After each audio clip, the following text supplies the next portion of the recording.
Hey guys, once again, welcome to our YouTube channel. Subscribe to it and don't forget to press the bell icon. Okay guys, आज का जो हमारा topic है वो है opinion ऐसे, और ये भी आइल्स एकेडमिक राइटिंग टास्क 2 की एक सब कैटेगरी है। जैसे कि मैं अपनी प्रीवियस वीडियो में आपको एकेडमिक आइल्स राइटिंग टास्क 1 पढ़ा चुकी हूँ, और राइटिंग टास्क 2 की भी मैं 2 सब कैटेगरीज जो हैं वो पढ़ा चुकी हूँ, जिसमें एक हमारे पास है प्रॉब्लम सोल्यूशन ऐसे और एक हमारे पास है एडवांटेजेस एंड डिसएडवांटेजेस ऐसे। सो उसको भी मैंने प्रॉपर फॉर्मेटिंग के जरिए आपको बताया था कि कौन सा स्ट्रक्चर हमें फॉलो करना है, किस तरह से सारा हमने करना है, और आपके साथ उन दोनों सब कैटेगरीज के मैंने आंसर्स भी यानी सैम्पल एसेस भी शेयर किए थे। सो आज हमारा जो टॉपिक है वो है हमारा ओपिनियन ऐसे। सो आज हमने ओपिनियन ऐसे की जो है वो डिटेल हमने पढ़नी है, हमने उसकी प्रॉपर फॉर्मेटिंग, उसका स्ट्रक्चर जो है हमने स्टडी करना है कि ओपिनियन ऐसे आइल्स एकेडमिक राइटिंग टास्क 2 में हम कैसे लिख सकते हैं, और कौन सा ऐसा उसका सीक्रेट एक नुस्खा है जो हम अगर अप्लाई करें तो हमारे बैंड जो है वो 8 एंड 8.5 एटलीस्ट आ ही जाए।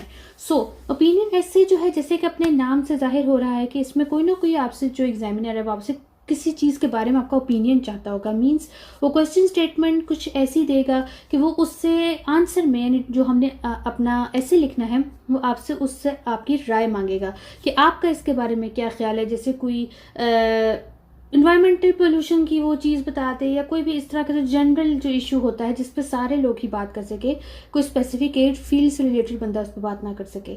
सो जनरल टॉपिक होगा, वो टॉपिक इतना जो है वो मुश्किल नहीं आता, लेकिन अगर आप उसके प्रॉपर फॉर्मेट्स को फॉलो कर लें तो आपका बैंड अच्छा आ सकता है। सो टाइम वेस्ट नहीं करते, हम चलते हैं इसके जो है प्रॉपर स्ट्रक्चर की तरफ। सो ये हमारे पास जो है वो हमारे पास प्रॉपर एक फॉर्मेट है। अगर हम इस फॉर्मेट को टोटली इस तरह फॉलो करेंगे तो हमारा बैंड डिडक्ट हो ही नहीं सकता। So first of all we have to write our introductory paragraph, जो कि मैं हमेशा से आपको बताते आ रही हूँ राइटिंग टास्क 1 से भी, कि वो हमारे पास जो हमारा क्वेश्चन स्टेटमेंट होता है उसको जस्ट हमने पैराफ्रेज करके रीराइट करना होता है अपने अल्फाज में।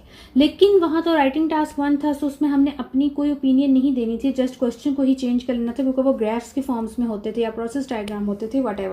लेकिन यहाँ पे क्योंकि ये ओपिनियन ऐसे है, तो सबसे पहले आपने क्वेश्चन को जो है वो पैराफ्रेज करना है, देन आपने अपनी ओपिनियन देनी है जो भी वो जिस मुतालिक पे आपसे आपका ओपिनियन मांग रहे हैं, और उसके बाद आपने अपने ओपिनियन को सपोर्ट करने के लिए एटलीस्ट 2 रीजंस देनी है कि मैं अपना ओपिनियन इसलिए दे रही हूँ क्योंकि फर्स्ट ऑफ ऑल ये एंड सेकेंडली ये।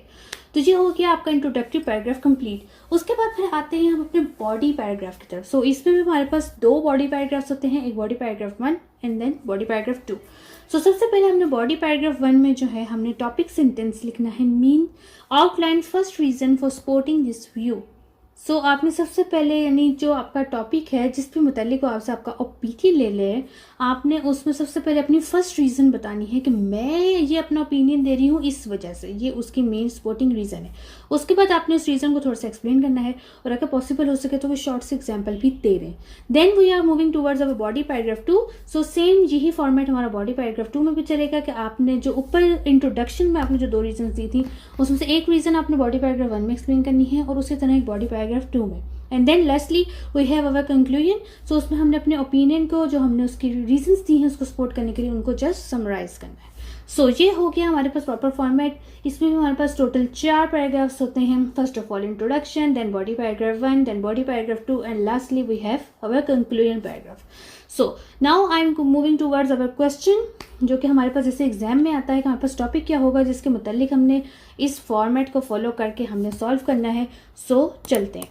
सो ये हमारे पास एक क्वेश्चन है, और एग्जाम्स में इसी तरह के क्वेश्चन ही आते हैं जहाँ पे आपको इस तरह का स्टेटमेंट मिले, डू यू अग्री और डिसएग्री, इट मीन्स कि it's a type of opinion ऐसे, क्योंकि वो आपसे आपका ओपिनियन मांग रहे हैं कि जो ऊपर हमने एक क्वेश्चन स्टेटमेंट दी है आप उससे अग्री करते हो या disagree.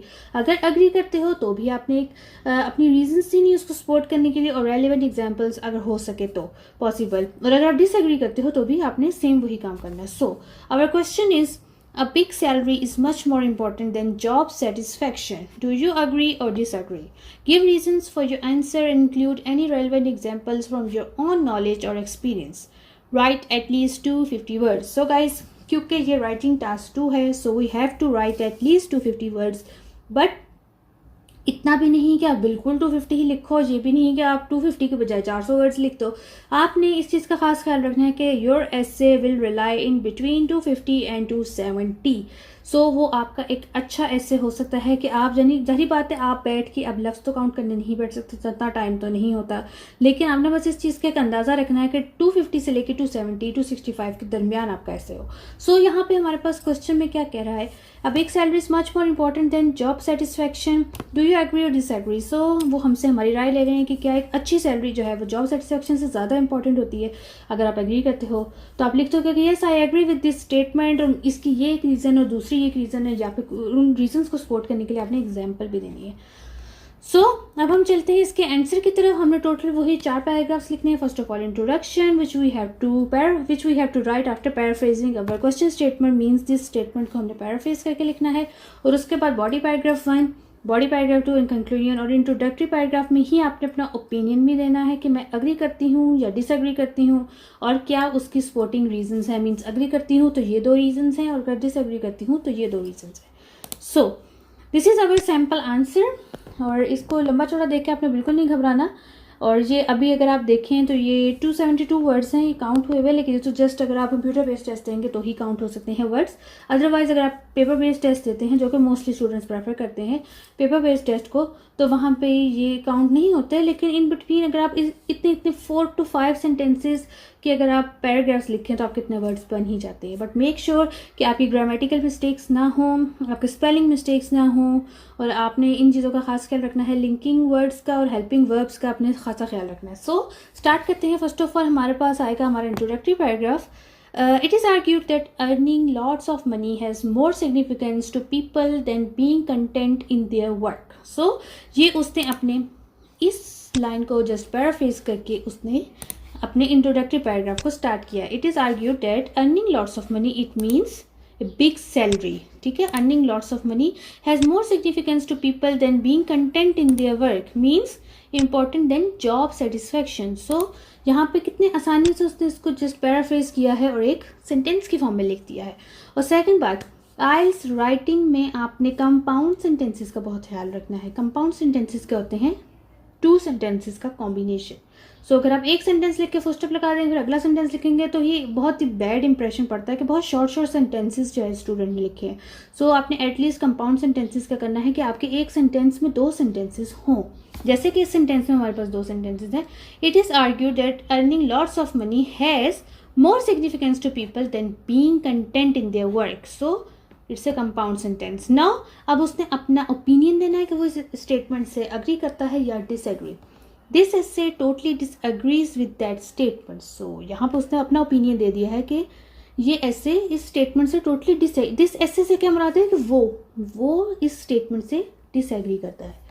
This essay totally disagrees with that statement. I believe that people are increasingly concerned about the risk of stress-related ill health frequently experienced by people in highly paid positions, and they care more about feeling fulfilled at work.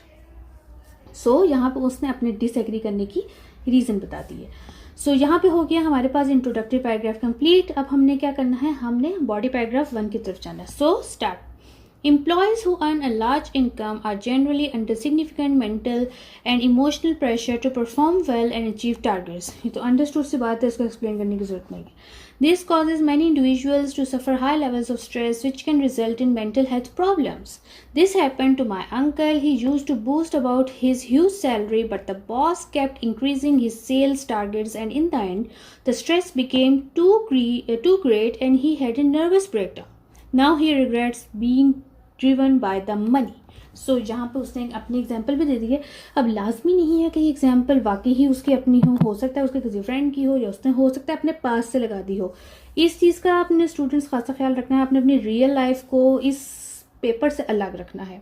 आप यहाँ पे कुछ भी लिखते हैं, examiner आपके घर आके आपसे पूछने नहीं लगा हाँ भाई किधर है तुम्हारा वो अंकल जिसका नर्वस ब्रेकडाउन हुआ था, ऐसा कोई सीन नहीं है। आप अपना ऐसे को अच्छा इम्पैक्ट एग्जामिनर पर डालने के लिए कोई भी एग्जाम्पल दे दें, एग्जामिनर को इससे कोई लेना देना नहीं है कि वो आपका रियल लाइफ एक्सपीरियंस है कि नहीं। उसने जस्ट अपने आंसर को चेक करना है कि ये अकॉर्डिंग टू रिक्वायरमेंट्स है, वो स्ट्रक्चर फॉलो कर रहा है कि नहीं कर रहा। अगर आपकी एग्जाम्पल इस तरह प्रॉपरली फिट हो रही है तो उसे इससे कोई लेना देना नहीं है कि ये रियल है कि नहीं। सो इस चीज़ का अपने खासा ख्याल रखना है। सो यहाँ पर उसने जो ऊपर अपनी रीज़न दी थी डिसएग्री करने की, कि लोग जो है बहुत कंसर्न हो जाते हैं और उनका स्ट्रेस लेवल जो है वो बहुत बढ़ जाता है, जिसकी वजह से उनकी हेल्थ पे बहुत बुरा असर पड़ता है। तो जहाँ पे उसने उसकी एग्जाम्पल दे दी है। सो अब यहाँ पे वो जाएगा बॉडी पैराग्राफ 2 की तरफ। So let's start. Having a job that they enjoy doing and in which they feel valued is a major concern for most of the modern workforce. A significant number of people are giving up well-paid positions to do jobs which pay less but that they find more enjoyable and less stressful. I am an example of this myself. A year ago, I left the teaching profession because the workload had become too great, and I am now a gardener. I feel really fulfilled in this work and I am much more relaxed and happy even though I earn far less money. सो यहाँ पे अब उसने अपने आप को एक gardener show कर दिया। अब ज़रूरी तो नहीं है कि वो पहले टीचर हो बाय प्रोफेशन और फिर उसने वर्क लोड के स्ट्रेस की वजह से छोड़ के तो खुद को गार्डनर बना लिया हो। ये कोई लाजमी नहीं है। आप कोई भी एग्जाम्पल इसमें दे सकते हो जो आपके क्वेश्चन को, आपके ऐसे को टोटली सपोर्ट करे और जो बिल्कुल परफेक्टली फिट हो रही हो, तो आप ऐसी एग्जाम्पल दे सकते हैं। इस चीज़ का बहुत ध्यान रखें। आप लोगों ने अपने रियल लाइफ को यहाँ के आंसर की लाइफ से टोटली डिफरेंट रखना है। सो यहाँ पे उसने अपने अंकल की एग्जाम्पल दी थी, उनकी हेल्थ से रिलेटेड उसने ऊपर अपना डिसएग्री करने की मेजर जो रीज़न दी थी सपोर्ट करने के लिए। नीचे उसने फिर इस चीज़ की दी है कि हमें कौन सी जॉब करनी चाहिए जो कि हम करने में इंजॉय करें, जिसमें हम वैल्यूड हों। सबसे ज़्यादा इसमें इंसान खुद को कंफर्टेबल फील करता है। और इसकी ज़रूरी ये भी नहीं होता कि वो बहुत ज़्यादा उसमें आपको सैलरी दी जाए। हो सकता है कि उसमें आपको सैलरी कम दी जाए लेकिन आप उस जॉब को एंजॉय करो और आप पे इतना ज़्यादा स्ट्रेस ना हो। फिर उसने अपनी एग्जांपल दी कि जैसे मैंने 1 साल पहले अपना टीचिंग प्रोफेशन जो है वो छोड़ दिया था क्योंकि वहाँ पे वर्क लोड बहुत ज़्यादा हो गया था, और फिर उसने एक गार्डनर की जॉब कर ली जिसमें वो खुद को बहुत जो है वो कंफर्टेबल और हैप्पी और रिलैक्स फील करता है। क्यों? क्योंकि उस पर इतना वर्क लोड नहीं पड़ता, बेशक उसकी अर्निंग भी कम है। सो यहाँ पे हो गया आपका ऐसे complete. Now we are moving towards our conclusion paragraph. In conclusion, for a high percentage of the population, earning a substantial wage is less important than job satisfaction because of the negative effects of work-related stress and the desire to feel happy and fulfilled at work. So यहाँ पे उसने अपने सारे ऐसे का एक निचोड़, एक खुलासा बयान कर दिया है कि कंक्लूजन में वो क्या बता रहा है कि पॉपुलेशन का जो हाई परसेंटेज है वो एक सब्सटेंशियल वेज जो है वो, यानी कि अच्छी अमाउंट जो है वो अर्न करने से ज़्यादा उस तरह की जॉब को ज़्यादा प्रेफर करती है जिसमें उनकी हेल्थ पे या उनकी मेंटल स्ट्रेस पे ज़्यादा नेगेटिव इफेक्ट ना पड़े और वो उस जॉब को करने में खुश हों और मुतमईन हो। सो यहाँ पे हो गया हमारा ये ऐसे कंप्लीट। आई होप कि आपको इसकी बहुत अच्छे से अंडरस्टैंडिंग हो गई होगी, आपको इसका स्ट्रक्चर का भी पता चल गया होगा और आपको ये भी पता चल गया होगा कि आपने किस तरह जो है वो अपनी रियल लाइफ को इससे अलग रखना है और एग्जाम्पल्स देनी है।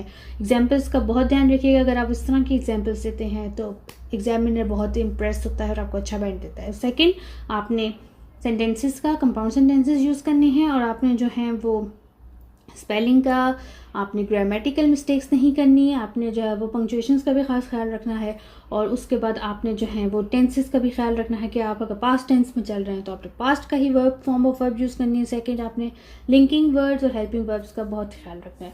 सो आज का लेक्चर हुआ कंप्लीट। ओपिनियन ऐसे का आपको समझ आ गई होगी कि हमने किस तरह से अटेम्प्ट करना है।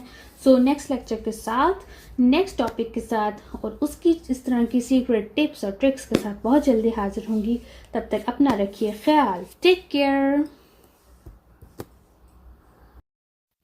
Subscribe to our channel and don't forget to press the bell icon. I hope you like my video. Next video का ज़रूर इंतज़ार कीजिएगा। Take care. Bye bye.